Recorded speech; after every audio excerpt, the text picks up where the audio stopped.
Reverse by Black K. Cat. Chapter 25. Conciliable. Far from the vision of regal authority Kurama expects, Whirlpool Country's daimyo is a small, thin, almost frumpy man, glasses sitting crookedly on his nose. When Anzu tells the lone guard why they're here, the lord immediately has them shown to his office, and the moment they walk in, Kurama knows he's never going to be able to divorce his impression of the man from the image of accounting books stacked intimidatingly high. "Takeda!" he says as the guard lets them in and rises from his chair to nod politely at them both. "This is rare!" Then careful brown eyes flicker over Kurama, lingering on his hair, his eyes, and his smiles. "And an Uzumaki even rarer, by way of Kumo." Kurama shrugs awkwardly, tucking his hands into the wide sleeves of his shirt. "Haven't exactly had a place to call home in a while," he mutters and looks away when he sees Takauji's gaze slip into something dangerously close to pity. "He's got people after him," Anzu says bluntly. "And he's out of money, with 4 Uzumaki kids to look after. I was hoping you'd have a solution." Kurama winces. He's terrible with people, but even he wouldn't have phrased it like that. The daimyo simply favors her with a faintly aggrieved look, then glances back at Kurama. "That's true. Should we expect trouble then?" Thinking of Kakashi and his pet Mokotan user, Kurama grins and says, "We're leaving today," he says instead of answering, and then, because there's a pinched look of concern growing on the man's face, he adds, "They won't aim for collateral damage if that's what you're worried about. They just want me. Us." Takauji studies him for a long moment, then sits back into his chair. "A lot of people want Uzumaki blood," he says, waving them towards the unoccupied chairs across the desk. "And I mean that in every applicable way. Your clan is very powerful. Kurama, wasn't it? And people fear your capabilities almost as much as they want to possess them."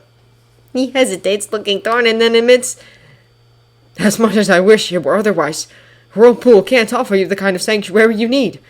We're a small nation, and none of us are fighters. Not anymore." Anzu makes a noise of great offense. "Beg your pardon," she says unhesitatingly, "but we're all fighters here. We're just not trained soldiers or shinobi."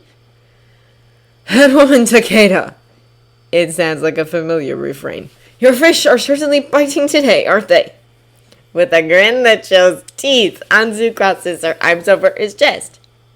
"He's Uzumaki," he says pointedly. "I remember what we owe. Do you?" Indignation flickers over narrow features, but before a brawl can break out, Anzu would definitely win it, Kurama thinks with amusement, even if the daimyo does look surprisingly scrappy. Kurama raises his hands and protests, "Please, if I don't have to trade work for lodgings anymore, that's enough for me. It's not for me, or I wouldn't be asking. But the kids have already had it hard enough, I just want to keep them fed." That gets him a flash of surprise, and Takauji leans back, pushing his glasses up his nose. "Of course," he says, as if it was never even open to debate. "My sister-in-law spent the majority of her time in Uzushio, since she was head woman here. But a good portion of Uzushio's earnings from his last years of operations are in our vault, by right of inheritance, and as the new Uzumaki clan head, it legally falls to you." "Clan head?" Kurama opens his mouth in a knee-jerk protest, ready to inform the daimyo that Kushina's son has more of a right to it than he does when he remembers that "I am a time-traveling Biju possessing the body of the last clan head and not actually an Uzumaki" isn't exactly an excuse they're going to accept without a lot of other explanations. He bites his tongue, forces himself to nod, and gets out, "Just until the kid is old enough. It's not a position I want to hang on to." "How familiar," Takauji says, and though the tone is dry, it's also fond. "My brother used to say that the Uzumaki could rule the world if they weren't so easily distracted." Kurama contemplates protesting that too, but Mito, Nagato, even Karin, who was damn scary and a little too much like Kushina in a fight for comfort. He doesn't argue. Apparently reading something of his thoughts on his face, Takauji chuckles. "Exactly," he says, then levels a steady stare at Anzu and adds, "I have no intention of denying you either your history or your inheritance. Whirlpool is the birthplace of the Uzumaki clan, and we will never refuse them. I just wanted you to understand that although we would fight to the last man, Anzu clears her throat, or woman, the daimyo doesn't even falter. For the sake of protecting you, it would be futile in the long run, especially against shinobi. The days of Whirlpool's hidden village are long over, and I have a feeling they'll never come again. I wasn't expecting anything else, Kurama admits, and he truly wasn't. Whirlpool was always going to be a temporary stop for them. Uzushiu is gone, and although restoring it would be satisfying, there's no one left to populate it. Hardly enough Uzumaki left to count on one hand, let alone fill a village. No, Uzushiu is gone, a casualty of fear and warmongering and Kiri's bloodlust, and Kurama knows it isn't coming back. He has ties elsewhere, and they're not the kind he can escape, not the kind he wants to escape. And still, thank you. Takauji smiles at him. I'm hardly a lord at all, he says. I have spent as much time on a fishing boat as every other person in this town, and I don't have a lot of high-flung ideas about my own importance. Certainly not enough to keep you from what's rightfully yours. There's a quiet knock on the door, and he rises to open it, admitting the guard from the gate. She's carrying a small bag stuffed full and bows politely to Kurama before she offers it to him. Money isn't something Kurama has ever cared for, not until he needed it or risked letting Naruto and the others go hungry. Right now, though, he can feel relief unspooling in his chest, a twist of breathless gratitude directed at fate in general, and Anzo and the daimyo in particular, that leaves him almost dizzy. He takes the bag, bowing stiffly in return, and tries not to think of how much easier everything will be. They're still running, but lodging in bad weather, hot food, good clothes, it's all in reach now. Him and Kiri might just turn out to be a good idea after all. Sage knows this part is already turning out better than the majority of Kurama's previous decisions. I just had her pack what you can easily carry, but anytime you need additional funds, send word. I'm sorry we can't do more, Takauji says, and there's true regret in his voice. Abruptly, ridiculously, Kurama wants to laugh. He remembers Sarutobi's coolly assessing gaze, the second innkeeper's hostility. Han helped, Roshi helped, but they're Jinchuriki. They're in nearly the same boat. It's different when the help comes from just people. Regular people with no real stake in Kurama's future or the kids' futures. Normal people helping because they can, because they think they should, and these are the people Naruto always wanted to save. The good, steady, solid ones, like Old Man Teiichi, and Ayame, and Iruka. Little things, but Kurama can see now that they're enough to make the world shift. You've done more, Kurama says, intent, completely honest, than everyone else I've met in a long time combined. Thank you. Takauji holds his eyes steady and strong and nods. Keep those children safe, he says quietly. They're the future. They deserve the best one possible. Kurama thinks of darkness, of Kaguya's reanimated soldiers staggering across a devastated countryside. Thinks of 11 shinobi left alive, and no civilians, and the last desperate seed of hope in Naruto's eyes. They'll get it, he answers, and the words are rough, but he's never meant anything more. No matter what, I'll see to it.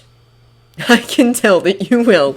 The daimyo smiles, inclining his shoulders in a bow. I wish you all the safety and good fortune in the world, Kurama. Safe travels, wherever the wind may take you. There was an old blessing. Mito used to say it to the sailors who brought her to the island on her rare visits before everything ended. Kurama dredges through his memory, trying to come up with the appropriate phrase. Fair winds and following seas, he says finally, and is fairly certain it's correct. Mito usually added a phrase about, may all of the fish be stupid and swim right into your nets, but he assumes that's probably less appropriate to say to the daimyo. Delight crosses Takauji's face, but before he can answer, there's a frantic knock on the door, and it flies open without waiting for acknowledgement. A young girl in rough clothes tumbles in, dipping into a quick bow, and says, Sir, a ship with Konoha Shinobi just landed a team of tracking dogs. Oh no. Grim-faced, Takauji brushes down his robes and says, Momo, please inform the shinobi that I would like to speak with them, and then stall them as long as you can on the way here. Kurama, Asuka will show you out the back way. Your Fox! In answer, there's a scrambling of claws on wood and Momiji trots around the corner.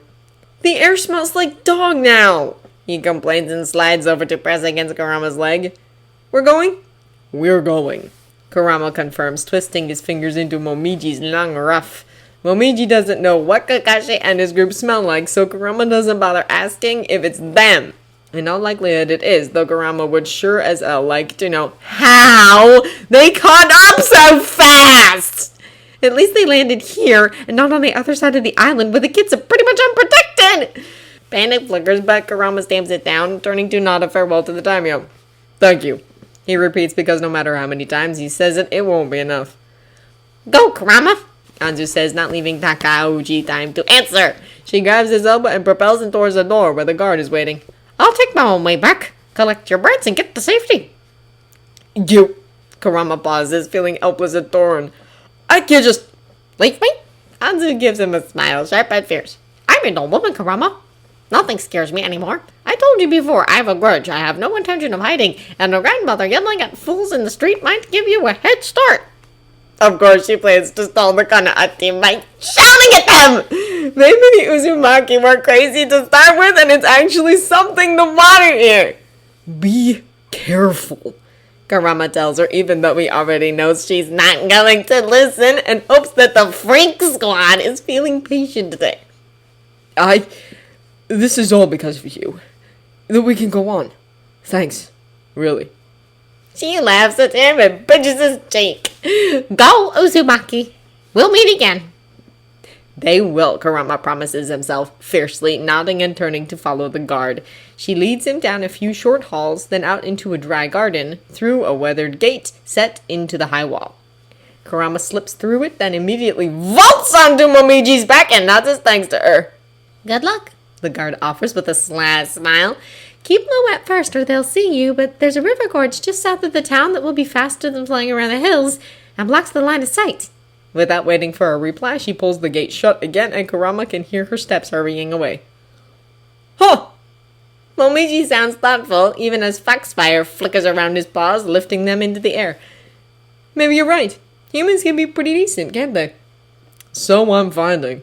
Kurama answers gruffly and tries not to think what these people are risking, helping the way they are. Technically, Whirlpool is its own nation, but in reality, it's so small that any form of retribution from the other countries would be entirely devastating. And that's not even accounting for the risks they're taking personally. Kakashi won't kill a civilian, he tells himself, and manages to believe it. At least the image of Anzu bellowing at the captain and the companions gets a smack from him. He'd probably pay actual money now that he has it just to see that. Think the kids are alright? Momiji asks, ignoring the looks they're garnering as they sweep down a street and out of the town. The gorge rises on their left while the road cuts right around the foot of the tall hills, and Momiji ignores the worn track to climb higher, letting the stone walls block them from view. They have to be. I don't see smoke, Kurama points out, and though he was aiming for dryly amused, it comes out tense, nervous tension twisting his stomach into knots. It's one thing to have the Freak Squad close in when the kids are close by, in range. Right now they're alone, and while Yugito and Fu both have some training, and Naruto at least knows how to make shadow clones, but they don't have a way to run if they're cornered. Fuji can't fly without help, and she won't get far running while weighed down with 4 bodies. Rather than answering, Momiji redoubles his pace, soaring forward with enough speed that Kurama leans low against his neck to keep his eyes from stinging in the wind. The mouth of the gorge looms around them, then falls away behind them, and a moment later the outskirts of Anzu's small village are rapidly approaching. Her house is on the far side, down a wide, quiet lane, and settled on a cliff overlooking the sea, and the relief when it comes into view is so immense, Kurama almost feels faint. But there's a man in a flak jacket standing in the center of the street, looking up at the house.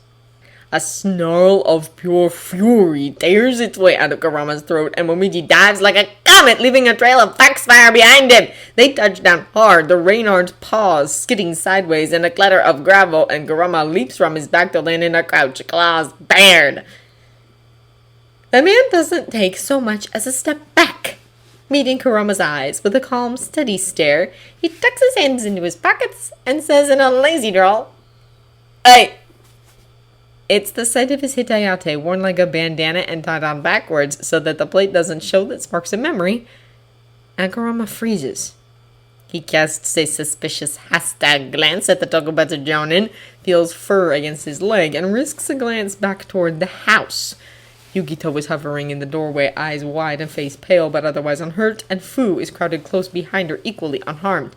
Kurama can't make out anything in the shadows beyond them, but he knows bone deep that Yugito wouldn't just be standing there if anything had happened to the boys. He nods to her, and she casts him a quick, brave smile in return, fingers tightening hard around the edge of the door. Now that the panic is dying down, though, the confusion is setting in. He turns back to the Tokujo, all too familiar. But this isn't the man who died for Naruto, who stepped in the way of one of Kaguya's blows as they were escaping Konoha the final time. He's not that person yet, and while the memory is enough to make Kurama slightly more ready to listen, he's not about to let his guard down. Yeah, he asks warily. What do you want? To ask you a question, Gara says readily, easily, and dips his head a little, studying Kurama with sharp hazel eyes. You willing to answer me honestly? That's really not what Kurama was expecting. He blinks, then steps back, lowering his hands. Yeah. He agrees and means it. Apparently reading that in his face, Genma smiles and clicks his senbon against his teeth. It looks like a cute little oral fixation quirk, but Kurama's seen him spin it with enough force to knock a kuna out of the air. Genma isn't exactly a threat. Not really, and definitely not in a head-on fight, but he's an assassin, one of the best. It won't be a head-on fight. You've been doing a lot of running, he says mildly. You've got the countries in an uproar, and everyone's throwing around theories. What I want to know is a little different. He pauses, considering, and then asks, do you have any plans to bring Naruto back to Konoha? That's really not what Kurama was expecting. He stares dumbly at the man for a long beat, then answers with complete truthfulness. I never wanted to take Naruto away from Konoha. It's his village and he belongs there.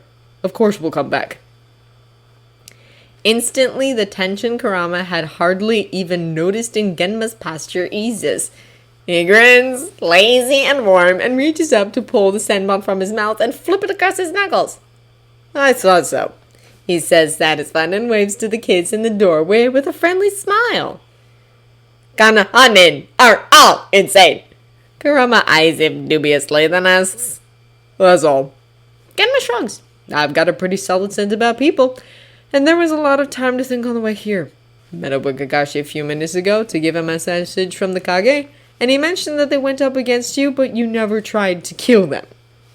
A soft huff of laughter, and he sinks down on someone's stairs, draping his arms over his knees. The Hokage's got a lot of theories about you, Uzumaki, but I think most of them are missing the obvious. Kakashi, too. You love that kid. You wouldn't have taken him away otherwise. They were going to separate you, and you'd do anything to keep that from happening. There's a knot in Kurama's throat, something tight and painful, and he turns automatically to look at the house again. Bright blonde hair glows in the sunlight as Naruto eels through the gap between Yugito's body and the door, and when he catches sight of the street, he shouts, "Kamani!" in gleeful joy and hurls himself forward. Kurama doesn't try to stop him, just drops to one knee and lets the kid throw himself at him, then scoops him up and rises to his feet. When he turns, Genma's smile is softened, and he looks wistful. Kakashi's nearby, Kurama asks gruffly, shifting Naruto to his hip. On the far side from Genma, because there's trusting and then there's stupid! And he didn't get that much from his Naruto. And then something Genma said registers. Wait a second. Kage. As in plural. With a soft snort, Genma dips his chin in confirmation. I told you, you got him in an uproar. There's in an uproar and then there's in cahoots, Kurama mutters, as if it wasn't bad enough when they all wanted to kill him separately. Now they've joined forces to do it. And you didn't answer my question, Kakashi. A flash of perfect innocence hiding a grin that's nearly sly. Yeah, he's here. Our boats crossed paths, so I walked over to meet up with him. He and his squad landed a little north of the ruins and went to check them out. I said I'd talk to the villagers here. You've probably got 20, maybe 30 minutes before he notices I'm not on my way back. Reaching into his vest, he pulls out a rolled scroll and tosses it over. There! The search grid our tracking teams are using, though once I tell them my copy's missing, they'll probably change it up a bit. Treason is a serious charge for a shinobi, and there's only one punishment. Kurama stares down at the scroll for a long moment, then looks back up to meet hazel eyes a little helplessly, even as he tucks it into his sash. Why? He asks. Why the hell would you do this? I don't even know you. Wistfulness slides sideways into sorrow, and Genma's smile turns crooked. Yeah, he agrees lightly. You don't. But if you're the kid's uncle, you were Kushina's brother, and I loved her like an older sister. After Minato died, well, Kakashi wasn't the only one who lost everything that night, and all of his bodyguards were encouraged to keep their distance from Naruto afterwards. Naruto was watching the man with a squinty-eyed look of assessment, which in a flash shifts to recognition.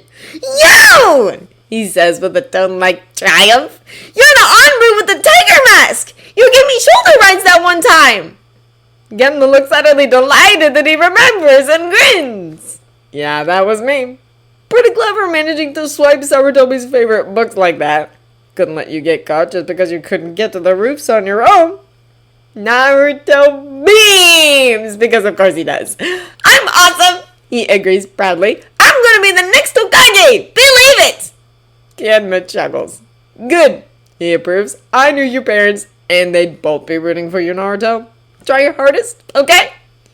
Okay! Naruto wriggles a bit. Kurama, are you coming back now? Fu was telling ghost stories. They're super scary! In a minute, Kurama tells him, ruffling spiky hair. Go tell the rest of the brats to get their bags. We need to leave Momiji go with him. Sure, Kurama! As soon as Kurama puts him on the ground, Naruto waves enthusiastically to Genma, calls, See you later, Tiger-san! And then races for the house, the five-tailed fox trotting at his side. Genma watches him go, still wistful, and then sighs softly, shifting his attention back to Kurama. You need to hurry, he says seriously. The Hokage, Reikage, and Kazekage are all after you, and as soon as the idiots in Taki get their heads out of their asses, they'll be chasing you too. There are 2 other Jinchuriki looking for you as well. Picked a fight with Kakashi when they were trying to keep him off your trail. But I don't know where they are right now.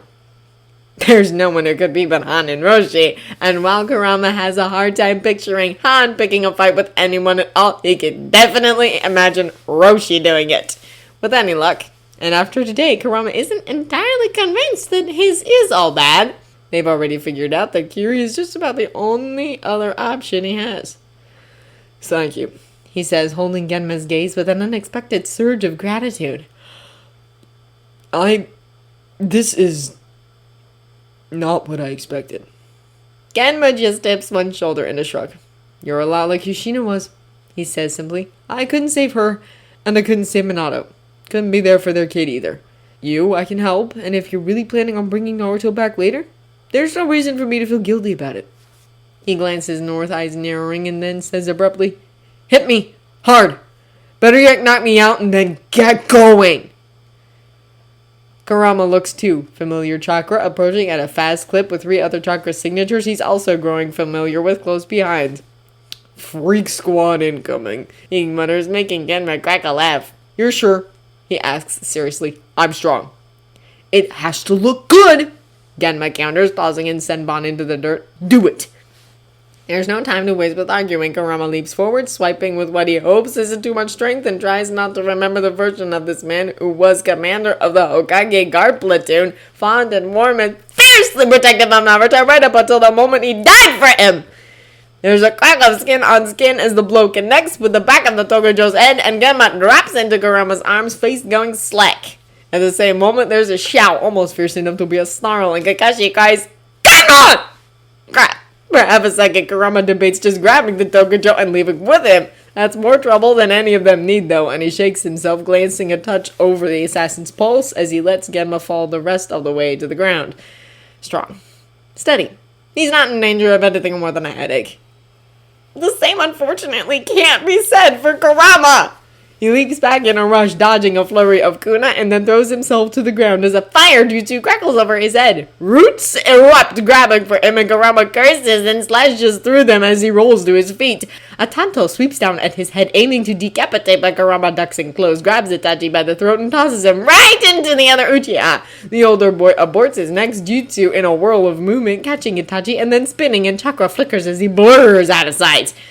In the same instant, a wooden wall bursts out of the ground, curving up and over Kurama's head like a dome. He leaps over it, aiming for Kakashi as the Kappinen prepares another charge, but before he can even clear the barrier, the second Uchiha flickers into being in front of him. His hands come up, eyes spinning, and Kurama breathes out a blaze as strong as a wildfire and too close to dodge, and the boy yips! He goes tumbling to the side, barely managing to catch himself on his hands and knees, and Itachi whirls in to cover him, Sharingan like bloody pinwheels. Ducking away from a slash with a kunai, Kurama comes up with a roundhouse kick that Itachi dodges fluid and fast, but not fast enough. Foot down, body braced, and Kurama turns hard, sliding under Kakashi's tanto and bringing one hand down. The shockwave ripples out, tearing a crater into the street and hurling Itachi to the side.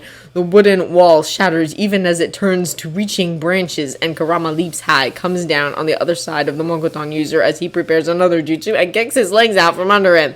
Another jump carries him away as Kakashi lunges, and he lands lightly, knees bent, one hand on the ground. It turns into a handspring, iron quick as Itachi makes for him again. There's blood on the kid's face, a head wound bleeding heavily, but he doesn't even seem to notice. Ninja wire flashes in the sun, bright and deadly, curving around to tangle Kurama's limbs and cut into his skin. Kurama catches it, lazy and taunting, his hand coated with the wind chakra that comes so easily to him. Nice try, mini-murderer. He taunts, grinning, then breathes out hard. Fire sparks, catches blazes down the wire towards the Uchiha. At the same time, hearing the frantic chirping of 1,000 birds behind him, he spins, that same hand coming up and catching Kakashi's wrist in an immovable grip. There's a sudden stillness, a stalemate.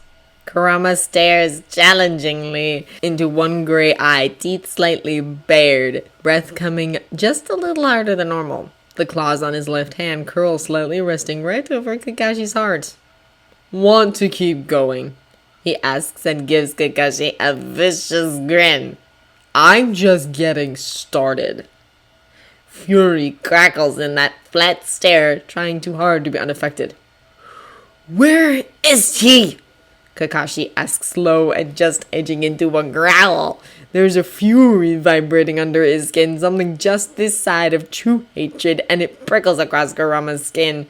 He breathes it in, feels something as old as he is stir inside of him, set aside all the years of his friendship with Naruto. After all, Naruto never needed malice, never touched it. Kakashi is well acquainted with it, even if he's more used to turning it on himself than anyone else. Around. Kurama answers flippantly, and when every muscle in Kakashi's body coils tension tight in preparation for a lunge, he curls his claws warningly, pressing right through the heavy fabric of Kakashi's flak jacket and scraping his skin. Don't, he warns, pitching his voice to carry to the other three as well. The second Uchiha, Chisui, he's pretty certain he heard Itachi say, looks the particular flavor of determined recklessness that means he's probably about to do something stupid. From the edge of the street, there's a soft groan, a twitch. Kakashi jerks his gaze towards Genma's sprawled form, lightning chakra dispersing with a rush like static electricity in his distraction, and Kurama takes the opening. He spins, ducks under the blow Kakashi automatically throws at the motion, and comes up with another roundhouse kick to catch Kakashi in the ribs. The Kappinen goes flying, and Kurama bolts the opposite way, towards the edge of the cliff visible beyond the houses. A long, hard leap carries him out into open air, and with a surge of iridescent foxfire, Momiji swoops in to catch him neatly. I love you! Kurama gets out, breathless from the landing, and curls his arms around Naruto and Gaara. Packs bump his legs, hastily lashed to the fox's sides, and he touches his own, feeling the reassuring weight of it. They're going to be fine. With an eerie, yipping laugh, Momiji turns in a tight circle, then pushes up, rising like a stray cloud with Fuji on his right. From her back, Fu offers the startled faces of the Freak Squad a cheerful wave, and Yukito muffles a giggle behind one hand. Head back towards Kumo, and then once we're out of sight, turn east. Kurama orders, keeping his voice low enough that only Momiji and the two little boys can hear him. If you're good to fly for a while, we should make Kiri before nightfall. Your wish is my command, Kurama-sama. Momiji agrees easily, then flicks his tails, twists into a lazy spiral, and starts to climb. Just as the air starts to thin noticeably, he banks right and picks up speed, Fuji determinedly keeping pace. Oh, ow! Genma says as Kakashi helps him sit up. He presses one hand against his skull, eyes tightly closed, and winces. Did I pick a fight with a mountain? A Jinchuriki, Kakashi corrects, allowing himself to relax just slightly at the sound of his friend's good humor. Not that it means much. Genma will be light-hearted when the world's ending around him, and nothing can convince Kakashi otherwise. But he's not dead, the way Kakashi had thought when he first saw him fall, and that's enough. I think it's the next best thing. Apparently. Genma wobbles slightly, and Kakashi curls an arm around his back, trying not to let his worry show. He's felt how hard Kurama can hit after all, and regardless of how skilled Genma is, he's baseline human. Kakashi knows all too well how fragile that makes him. You should have called for backup, he says, trying not to let it sound too reprimanding. Genma flips at it, very clearly waving that off. Bad timing, he explains. Uzumaki got here just as I did. We surprised each other, I think. Any helpful monologues about where he's headed next? Tenzo asks, crouching next to them with his own helping of worry on his face. Sometimes Kakashi forgets that Genma and Tenzo have both been Anbu as long as he has. Technically, longer if root counts in Tenzo's case, and Kakashi is all too certain it does. They've served on the same teams a lot. Not much. Genma shrugs, eyes still closed, and feels out the lump on the back of his head with a faint grimace. Lots of stuff about us never taking Naruto and giving the boy a good home with people who love him. Sounded pretty convinced he was right. That's the problem with the most dangerous type of zealots, Kakashi knows. They're utterly convinced of their own truth, enough so often that they can convince other people as well. The memory of Kurama's fierce defense of Naruto, both of the previous times they cornered him, is clear, and Kakashi... well, he's not allowed to believe things like that. He has a mission. He has Minato's son to recover, and that's all he needs to know. Let's get you back to your team, he says instead of answering. Do you have a medic with you? Inuzuka-hana, Genma confirms with a fun smile. He has an amusing habit of taking younger shinobi under his wing, and it's very clear to Kakashi that that's what's happening here. She's one of the best I worked with. Asuna Kunoichi is supposed to be one too, but I haven't seen her in action yet. He glances over Kakashi's team at Tenzo's burned face, Itachi's gushing head wound, and Shisui's blisters and faint limp. Apparently I'm about to, though. Shisui makes a face at him because obviously he's a mature Jonin Anbu member. Oh, stop it! At least I didn't faint after getting whacked on the head! Tenzo would rise to the challenge and pick a fight. Genma just rolls his eyes, then winces when the expression aggravates what's definitely a concussion. Help me up, he orders Kakashi, thumping him gently on the bicep, and Kakashi obligingly hauls him to his feet. He keeps an arm around the Tokujo's waist, though. He has few enough friends as it is. There's no need to risk one of them tripping and falling at first over a cliff. Itachi falls into step beside them as their sorry group heads for the road. There's a wadded up piece of cloth held to his temple that looks suspiciously like a chunk of Shisui's sleeve. He doesn't look at Kakashi but asks quietly, "Where do we go now?" It's a toss-up, really. Kurama didn't exactly give them any clues to where he was planning to go in the fight, and the direction he headed was almost definitely a false trail to throw them off. From here, he could retreat to one of the many uninhabited islands in the surrounding sea, or just head back to the mainland. I don't know, Kakashi says grimly, keeping his eyes on the horizon, and wishes it didn't feel quite so much like a failure.